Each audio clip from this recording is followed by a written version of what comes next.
vos yeux, partout, à tout instant. Avec la DTV, vivez la magie de la télé.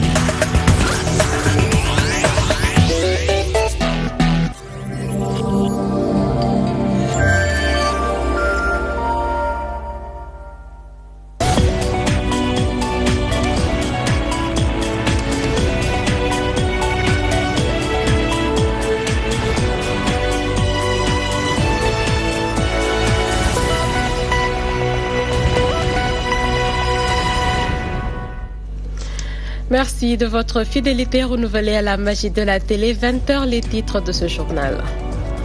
Lendemain de Tabaski, Dakar se vide de sa population. Conséquence, tout marche au ralenti. Les quelques rares personnes interrogées se plaignent du retard dans leur démarche administrative et parlent de manque à gagner pour le pays. L'UCG, dans ses œuvres, elle a déployé ses équipes dans les marchés, mais bute sur le manque de soutien des municipalités qui freinent son désir de rendre propre la capitale. Elle dénonce et implore l'implication de tous pour un Sénégal sans déchets. À la découverte de l'unité expérimentale de l'Institut universitaire de pêche et d'aquaculture, elle niche au sein de la faculté des sciences et fait face à un manque criant de matériel. Les responsables lancent un cri de cœur, dossier à suivre dans ce 20h.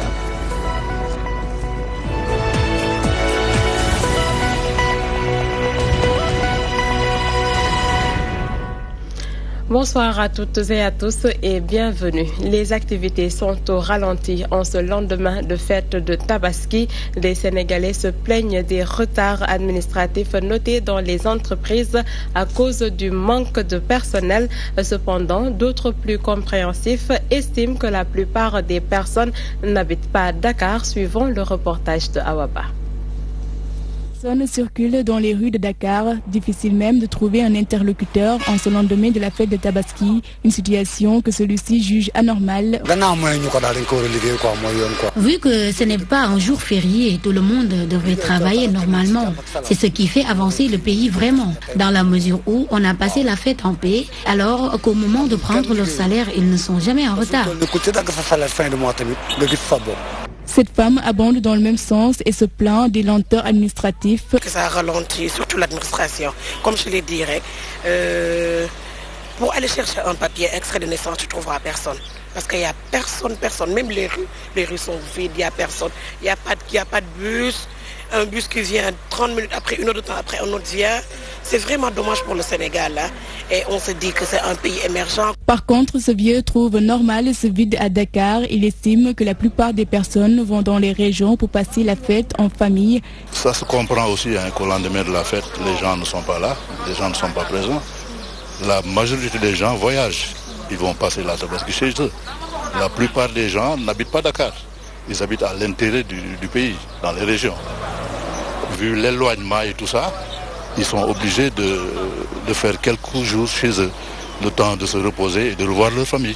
Même si ce lendemain de l'Aïd el-Kabir n'est pas un jour férié, beaucoup d'employés n'ont pas regagné leur lieu de travail. Toutefois, les Sénégalais trouvent injuste ces situations et estiment que cela plonge le pays dans un gouffre économique. Et je vous l'évoquais dans les titres, lutter contre l'insalubrité à Dakar, l'unité de coordination de la gestion des déchets solides en fait une sacerdoce.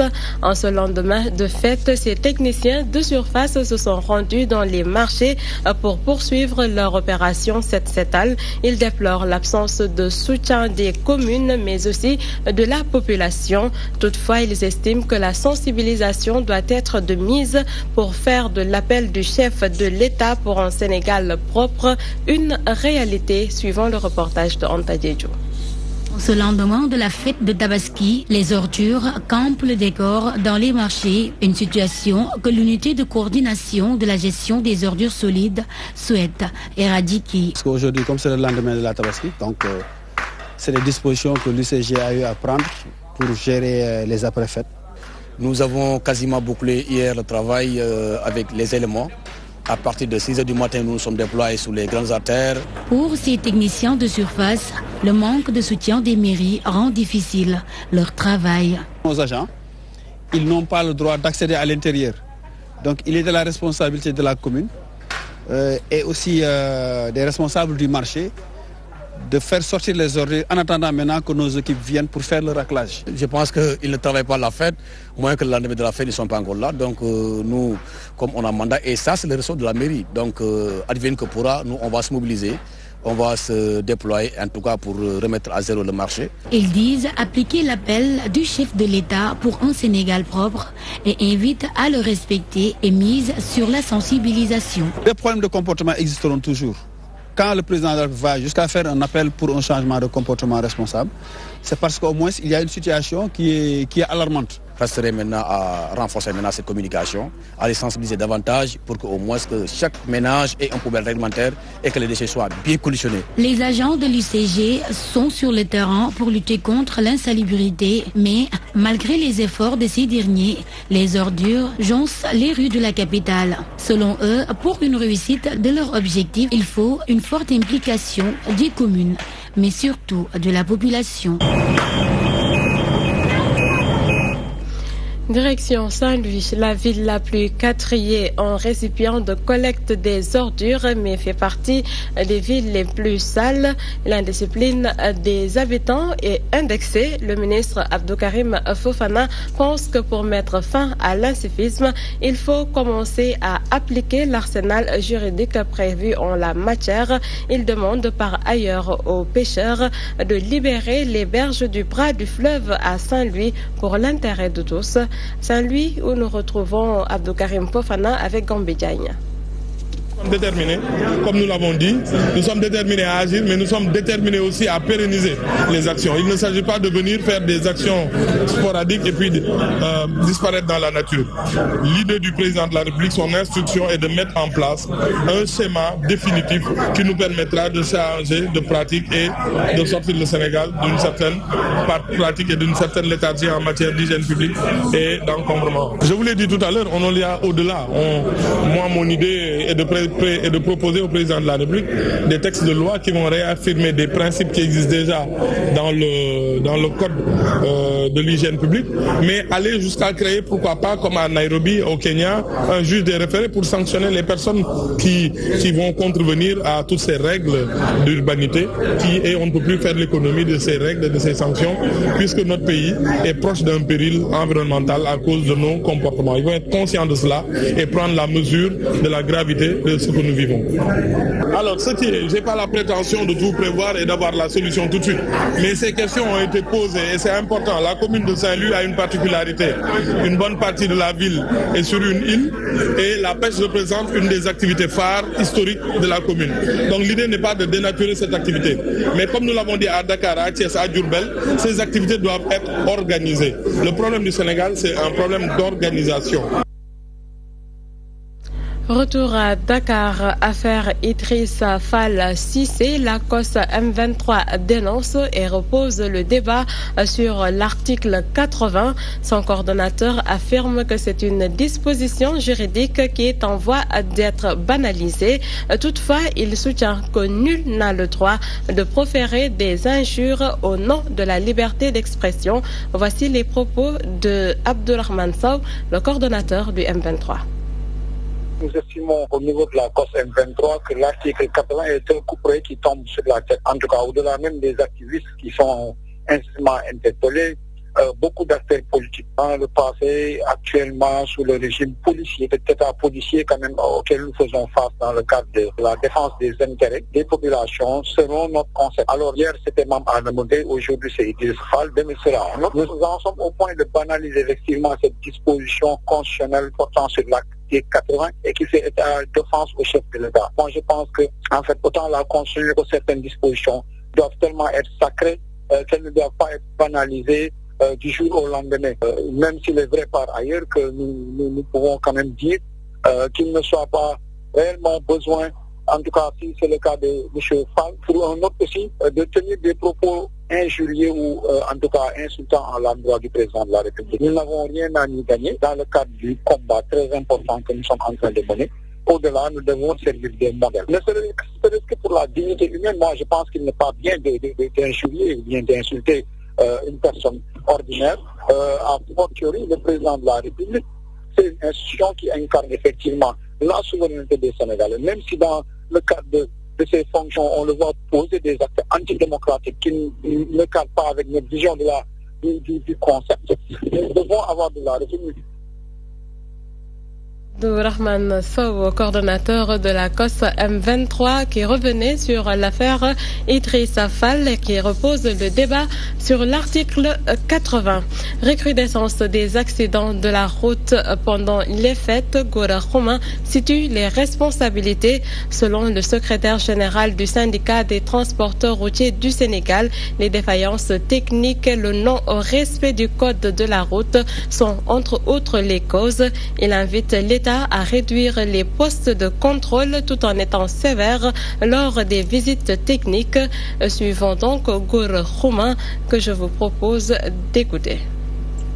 Les accidents, ce n'est pas des faits à personne, ce n'est pas aussi des conducteurs, ce n'est pas aussi des côtés des passagers. Donc c'est un phénomène que nous tous devons lutter. Notre rôle en syndicat, c'est de continuer la sensibilisation, que les conducteurs respectent les directives du code de la route. Tantôt aussi, le conducteur respecte le norme du code de la route, mais les défaillances viennent du véhicule. Donc les visites doivent être bien gérées. Les passagers aussi, il y a des accidents qui sont heurtés, c'est des véhicules qui ont heurté des piétons, il y a des chocs entre deux véhicules. Mais la plupart des choses, c'est la campagne, puisqu'il y a un accident qui a été provoqué par un animal, un domestique.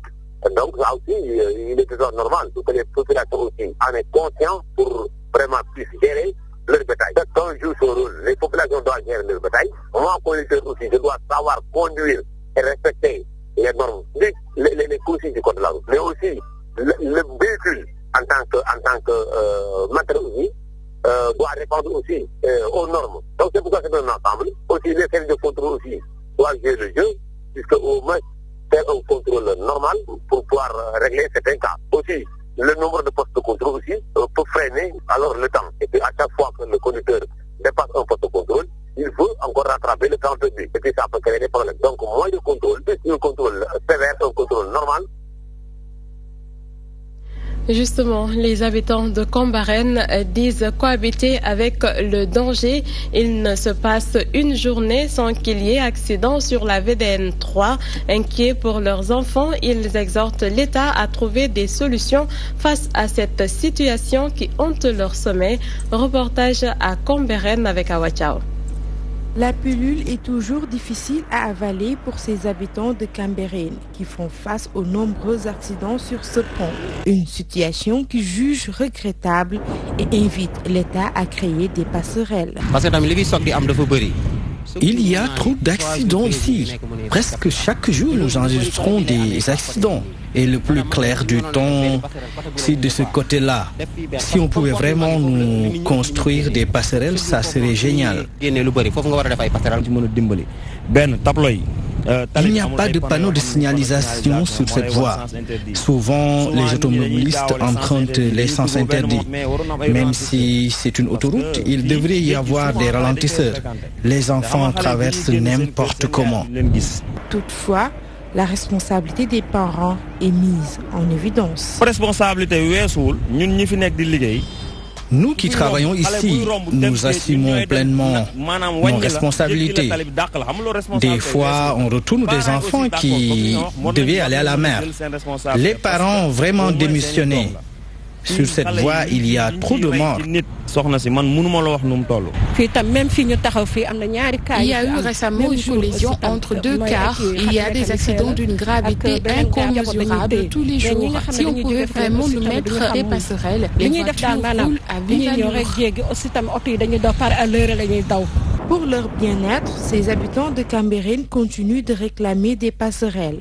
Ils appellent les autorités compétentes à veiller à la sécurité des passagers pour réduire les accidents mortels répétitifs.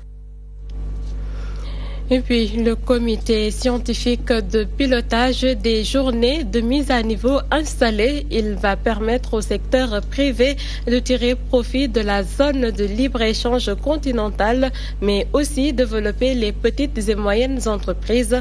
Le programme du bureau de mise à niveau a accompagné 150 entreprises avec un investissement de 80 milliards de francs CFA durant 15 années. La cérémonie d'installation s'est tenue ce matin en présence de notre reporter Ramatoulaye Diouf. Après les 3e journées de mise à niveau organisées en 2014, cette présente édition offre la possibilité d'échanger sur les résultats, enjeux et défis dont la cible reste les petites et moyennes entreprises. Nous savons que les petites et moyennes entreprises occupent une place prépondérante et contribuent fortement au produit intérieur brut. Et donc, il est extrêmement important que ce secteur privé soit performant. Il y a beaucoup d'émulation de part et d'autre, mais c'est souvent la question de la mise à niveau qui est assez, peut-être n'est pas suffisamment prise en charge parce que le bureau de mise à niveau malheureusement ne dispose pas de suffisamment de moyens pour répondre à la demande du secteur privé. Ainsi, avec 15 ans d'expérience, le bureau de mise à niveau a su marquer ses empreintes selon le directeur. Le programme de mise à niveau a accompagné 150 entreprises qui équivaut à des investissements approuvés de 80 milliards de francs CFA et des primes qui ont été octroyées pour encourager ces investissements de l'ordre de 15 milliards de francs CFA. C'est plus de 21 000 emplois créés. C'est 25% de ces entreprises qui sont devenues exportatrices. Au-delà du renforcement des ressources sollicitées par le directeur du bureau de mise à niveau, le ministre du Commerce étale aussi ses attentes. Mais il faudra effectivement augmenter l'offre de mise à niveau pour toucher des cibles jusque-là, en tout cas non concernées, c'est la petite et moyenne entreprise, mais aussi pour aller à l'intérieur du pays. Nous avons commencé à le faire depuis 2015 avec le programme spécifique de mise à niveau des entreprises de la Casamance. Nous demandons que les moyens de la mise à niveau, les ressources allouées à la mise à niveau soient renforcées pour prendre en charge ces nouveaux besoins. Nous attendons des travaux du comité scientifique, une orientation claire vers ce que doit faire à la fois l'État, mais aussi le secteur privé pour que vraiment notre pays puisse véritablement tirer profit de la zone de libre-échange continentale africaine. La 4e édition des journées de mise à niveau est prévue les 29, 30 et 31 octobre prochains. Le thème retenu est la mise à niveau accélérateur du processus d'industrialisation. Le compte-rendu de Ramatoulaye Diouf, et je vous le disais en titre, l'unité expérimentale de l'Institut universitaire de pêche et d'aquaculture de la faculté des sciences méconnues du grand public.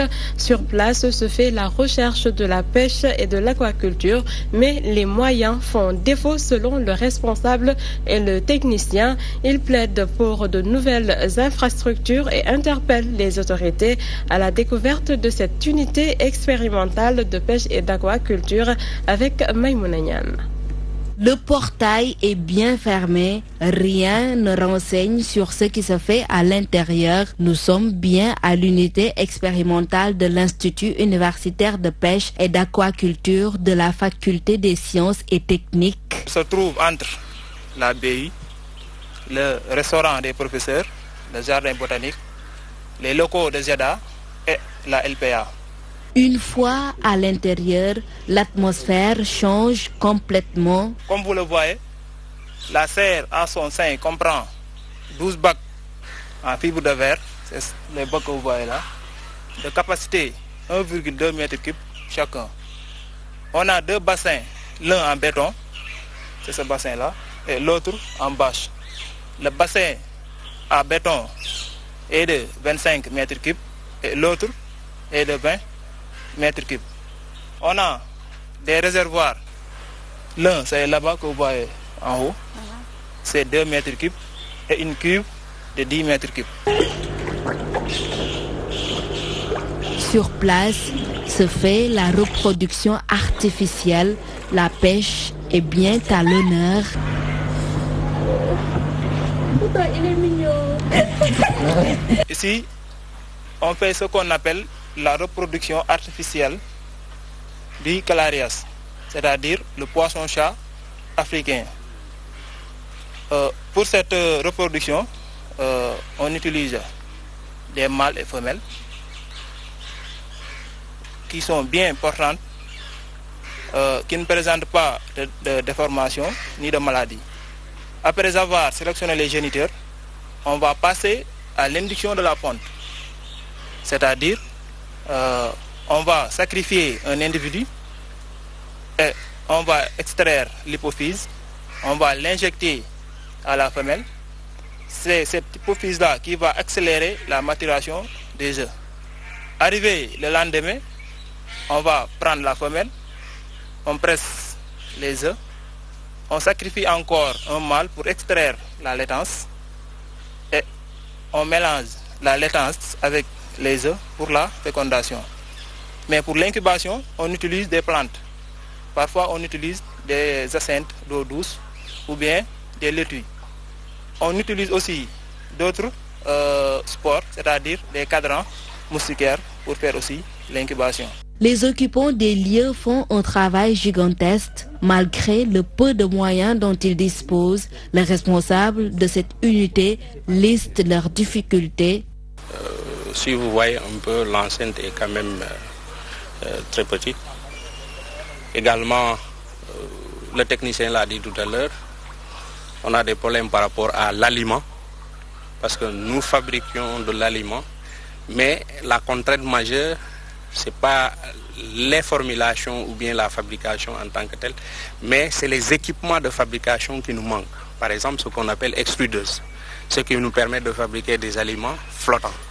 Donc on a la technologie, on a les connaissances qu'il faut, mais malheureusement, on n'a pas donc d'extrudeuse pour fabriquer de l'aliment qui est de bonne qualité. Et hormis le problème de l'aliment, je dis qu'il y a par exemple des problèmes d'accompagnement par rapport à l'éducation, aux enseignements, c'est-à-dire le manque de salles de classe que nous avons.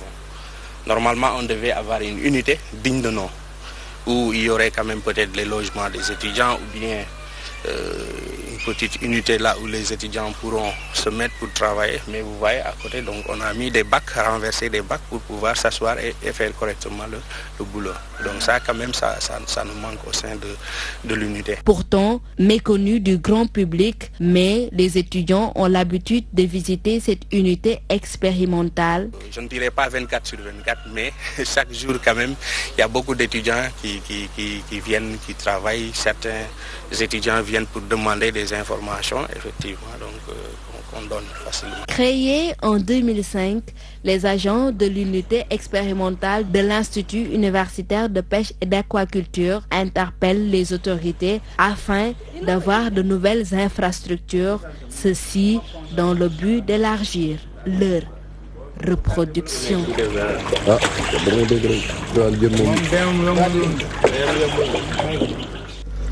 Le reportage de Maïmouna Niane à l'unité expérimentale de l'Institut universitaire de pêche et d'aquaculture de la faculté des sciences. Voilà, c'est la fin de cette édition. Merci de l'avoir suivi. Retrouvez à 20h30 l'actualité internationale avec BBC Afrique. Bonne suite des programmes sur la magie de la télé. Au revoir.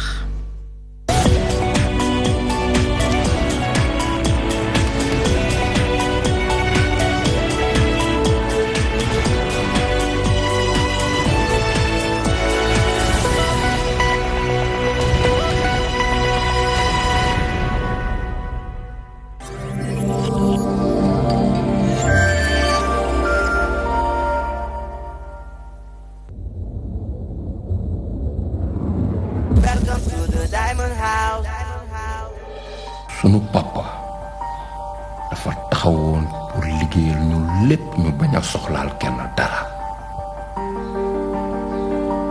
nit fekk ko fa tooñ ko foqati alalam gàcceel ko bu mu jële ci laago dafa jot tey moom mu rendre à César ce qui appartient à César, de gré ou de force. Tout ce que je veux, ce sont les diamants. J'ai trouvé les diamants. Où sont-ils? La fille de Mouchewad. Dama wara entre ak benn jigéen am ci moom ay information. C'est ma petite sœur.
mu naan la yow la